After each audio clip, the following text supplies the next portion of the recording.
நமக்கு சூப்பரான chapati hard work பண்ணாமே சப்பாத்தி ரெடி ஆயிடுச்சு.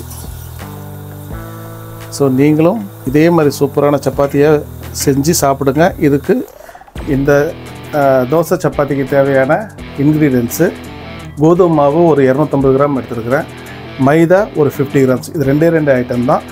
நான் இந்த சப்பாத்தி தோசையை டேஸ்ட் பண்ணி சொல்லிடுறேன். சூப்பராக வந்திருக்கு பாருங்கள். இந்த லேயர் எல்லாமே அப்படியே அந்த சப்பாத்தியில் எப்படி அந்த லேயர் வருமோ அந்த மாதிரி மேலே உப்பி வந்துருந்தது.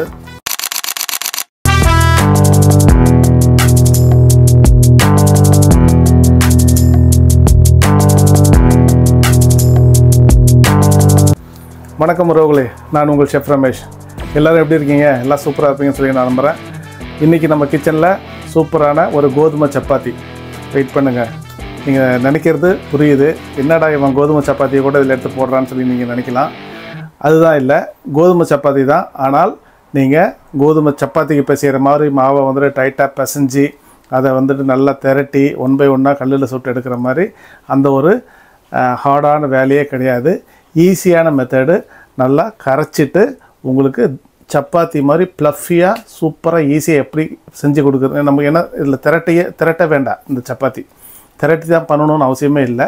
அதை திரட்டாமையே ஈஸியாக நம்ம கல்லில் தோசை மாதிரி உங்களுக்கு சப்பாத்தியை பண்ணி காட்ட போகிறேன். அதோடைய ரெசிபியை தான் நான் இப்போ உங்களுக்கு சொல்லி காட்ட போகிறேன். அதுக்குண்டான இன்க்ரீடியன்ஸ் எல்லாமே எடுத்து வச்சுருக்கிறேன்.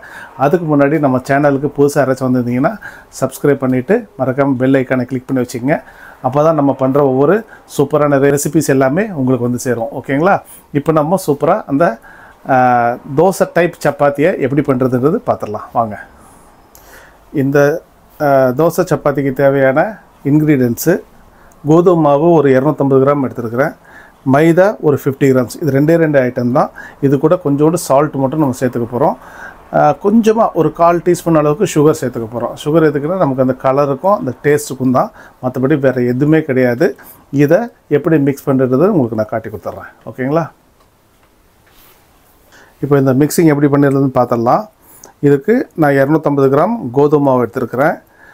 நீங்கள் வெறும் கோதுமை மாவில் மட்டும் பண்ணணும்னு நினச்சா கூட நீங்கள் வெறும் கோதுமை மாவு மட்டும் போட்டுக்கங்க, மைதா போடணும்னு அவசியம் இல்லை.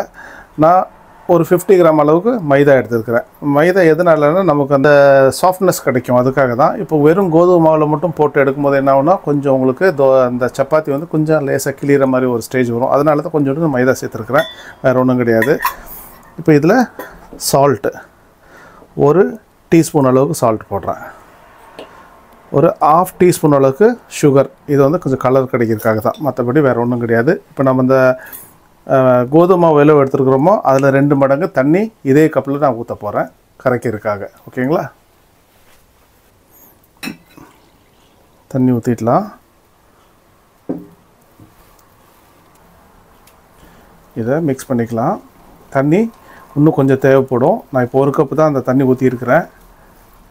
கொஞ்சம் நல்லா மிக்ஸ் பண்ணிக்கோங்க, கட்டி இல்லாமல் மிக்ஸ் பண்ணணும், அதுதான் நமக்கு ரொம்ப முக்கியம்.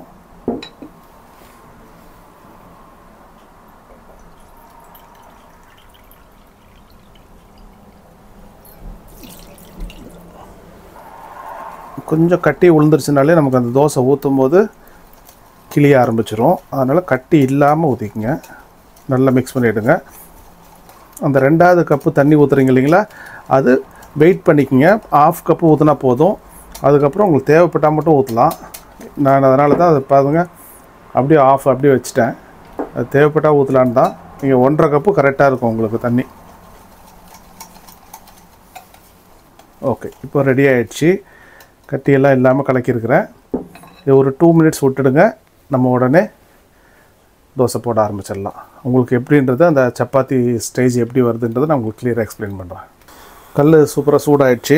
நீங்கள் தோசையை ஊற்றினோன்னையே கல்லை ஸ்லோ ஃபயரில் வச்சுக்கோங்க. அப்போ தான் உங்களுக்கு டக்குன்னு பிளாக் ஆகாது. ரொம்ப சூடாக வச்சுட்டு அதே ஃபயரில் வச்சுட்டு நீங்கள் பண்ணிட்டு இருந்தீங்கன்னா உங்களுக்கு இது கருப்பாக ஆரம்பிச்சிடும். இப்போ சூடாகிடுச்சு. நான் ஊற்றுனதுக்கப்புறம் ஸ்லோ பண்ணிடுறேன்.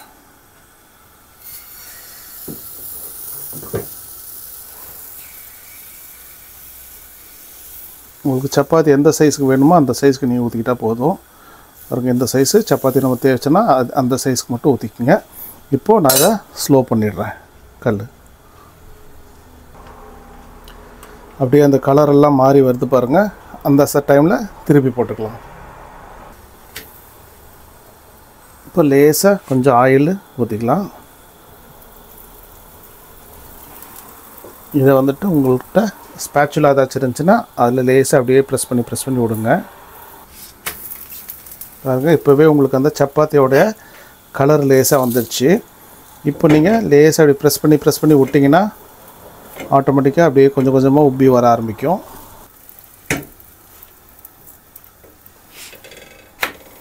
அப்படியே அந்த சப்பாத்தி உப்பி வர மாதிரியே வருது பாருங்கள்.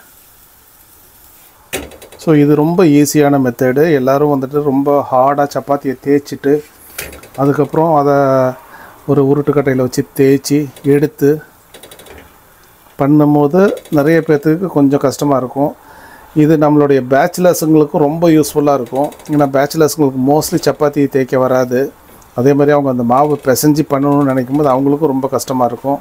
அதே மாதிரி நம்ம இல்லத்தரசிகள் எல்லாருமே வந்துட்டு இந்த சப்பாத்தி தேய்க்கணுன்னாலே கொஞ்சம் சங்கடப்படுவாங்க. ஏன்னா அந்த ஷோல்டர்லாம் வலி எடுக்க ஆரம்பிக்கும். ஸோ அவங்களுக்கெல்லாம் இது ஈஸியான ஒரு மெத்தேடு, அவ்வளோதான். ஸோ நம்மளுடைய சப்ஸ்கிரைபர்ஸ் எல்லாமே ஈஸியான மெத்தேடு எப்படியெல்லாம் பண்ணணுன்னு எதிர்பார்க்குறாங்களோ அதெல்லாம் நான் செஞ்சு கொடுத்துட்ருக்குறேன் உங்களுக்கு. பாருங்கள், சப்பாத்தி சூப்பராக வந்துடுச்சு. உங்களுக்கு அந்த சப்பாத்தியோட சாஃப்ட்னஸே இருக்குது. இதை பார்த்தாலே உங்களுக்கு தெரியும். அடுத்த ஒரு சப்பாத்தியும் நான் ஊற்றி காட்டுறேன். இது சூப்பராக வெந்து ரெடி ஆயிடுச்சு. நான் அடுத்து ஒன்று ஊற்றி காட்டுறேன் உங்களுக்கு.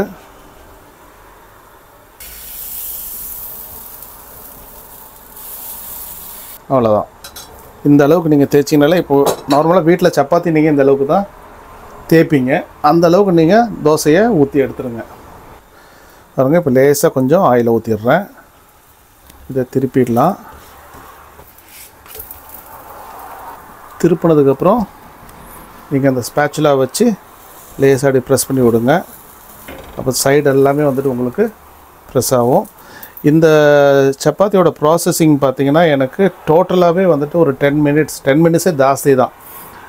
மாவு எடுக்கிறோம், மிக்ஸ் பண்ணி ஒரு 2 மினிட்ஸ் விட்டுட்டு உடனே ஊற்ற ஆரம்பிக்கிறோம். ஒரு 5 நிமிஷத்தில் நம்ம ரெடி பண்ணிடலாம். இதே நீங்கள் சப்பாத்தி தேய்க்கணும்னு நினச்சிங்கன்னா உங்களுக்கு சப்பாத்தி மாவு பிசைஞ்சு வச்சு அதை கொஞ்சம் நேரம் சாஃப்ட்னஸ்க்காக ஒரு அரை மணி நேரம் வந்துட்டு ஒரு துணியை போட்டு மூடி வைப்பீங்க.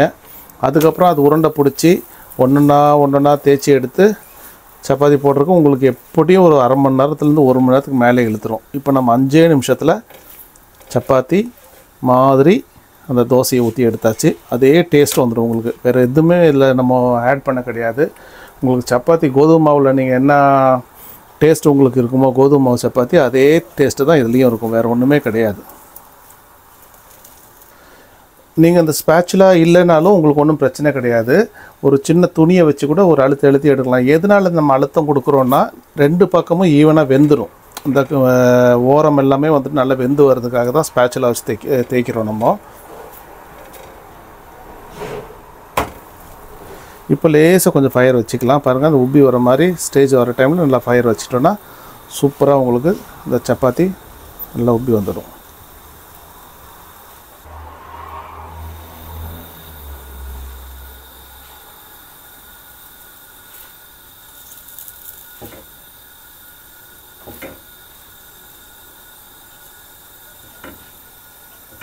பாருங்கள், சூப்பராக வந்திருக்கு பாருங்கள். அவ்வளோதான், நமக்கு சூப்பரான சப்பாத்தி ஹார்ட் ஒர்க் பண்ணாமே சப்பாத்தி ரெடி ஆயிடுச்சு. ஸோ நீங்களும் இதே மாதிரி சூப்பரான சப்பாத்தியை செஞ்சு சாப்பிடுங்க. இதுக்கு வெஜிடேரியன் ஆளுங்களுக்கெல்லாம் சூப்பராக ஒரு வெஜிடபிள் குருமா, ஒரு தக்காளி பச்சடி, இல்லைன்னா உங்களுக்கு கத்திரிக்காய் கொஸ்து, அந்த மாதிரி எதாக இருந்தாலுமே பண்ணலாம். சாம்பார் வச்சு கூட இந்த சப்பாத்தியை சூப்பராக சாப்பிட்லாம். நான்வெஜ் பிரியர்களுக்கு சொல்லவே தேவையில்லை, அவங்களுக்கு எல்லாமே கிடைக்கும் நான்வெஜ்ஜு.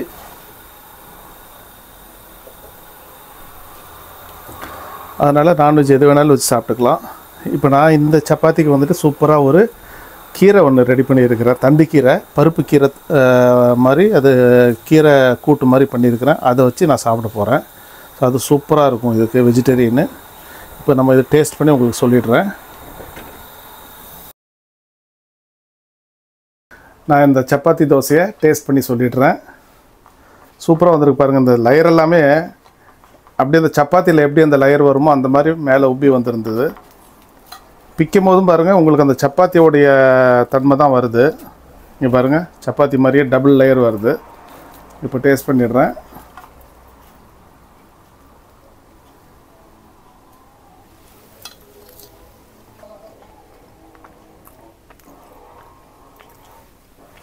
சூப்பராக இருக்குங்க. இது கண்டிப்பாக யாருமே தோசைன்னு சொல்லவே மாட்டாங்க. நீங்கள் இப்போ எப்பயாச்சும் இதை போய் செஞ்சு கொடுத்துட்டு இது என்னன்றது சொல்லுங்கன்னா சப்பாத்தின்னு தான் சொல்லுவாங்க. அந்தளவுக்கு சப்பாத்தியோடைய ஸ்ட்ரக்சர் 90% வந்துடுச்சு. நம்ம சாப்பிட போகிறோம் கோதுமை தோசை தான். சப்பாத்தி உங்களுக்கு அந்த தேய்ச்சி நீங்கள் ரிஸ்க் எடுத்து அந்த ஹார்ட் ஒர்க் பண்ணக்கூடாதுன்றதுனால தான் இந்த மாதிரி ஒரு ஈஸியான ஒரு மெத்தடை நான் உங்களுக்கு சொல்லி கொடுத்துருக்குறேன். இது நீங்கள் ட்ரை பண்ணுங்கள், வீட்டில் ட்ரை பண்ணி நீங்களும் இந்த மாதிரி ஏதாவது ஒரு சூப்பரான கறியெலாம் வச்சு சாப்பிட்டு பாருங்கள். கண்டிப்பாக இது உங்களுக்கு 100% வந்துட்டு ஒரு முழு திருப்தி, சப்பாத்தி சாப்பிட்ட ஒரு திருப்தி வரும்னு நான் உங்களுக்கு அடித்து சொல்கிறேன். அவ்வளோதான். இனி அடுத்த சூப்பரான ஒரு வீடியோவில் நான் உங்களை சந்திக்கிறேன். நம்ம சப்ஸ்கிரைபர்ஸ் எல்லாத்துக்குமே வந்துட்டு பெரிய தேங்க்ஸ், நல்லா சப்போர்ட் பண்ணிகிட்டு இருக்கிறீங்க. அது இல்லாமல் நான் லாஸ்ட்டு கப்புள் ஆஃப் வீக்ஸ் வந்துட்டு ஜப்பான் போயிருந்தேன். அந்த வீடியோஸ் எல்லாமே அப்லோட் பண்ணியிருக்கிறேன். ஸோ 3 பார்ட்டாகவே போட்டிருக்கிறேன். இன்னும் நிறைய வீடியோஸ் இருக்குது. மக்கள் எல்லாமே அதை ரசித்து பாருங்கள். அவ்வளோ ஜப்பானுடைய அழகு எல்லாமே வந்துட்டு உங்களுக்கு சூப்பராக அதில் எடுத்து காட்டியிருக்கிறேன். வேறு ஒன்றும் இல்லை, அதுக்கும் சப்போர்ட் பண்ணுங்கள், அந்த ஜப்பான் வீடியோஸுக்கும். அடுத்த சூப்பரான ஒரு வீடியோவில் நான் உங்களை சந்திக்கிறேன். அதுவரை உங்களிடமிருந்து விடைபெறுவது உங்கள் ஷெஃப் ரமேஷ். பாய்.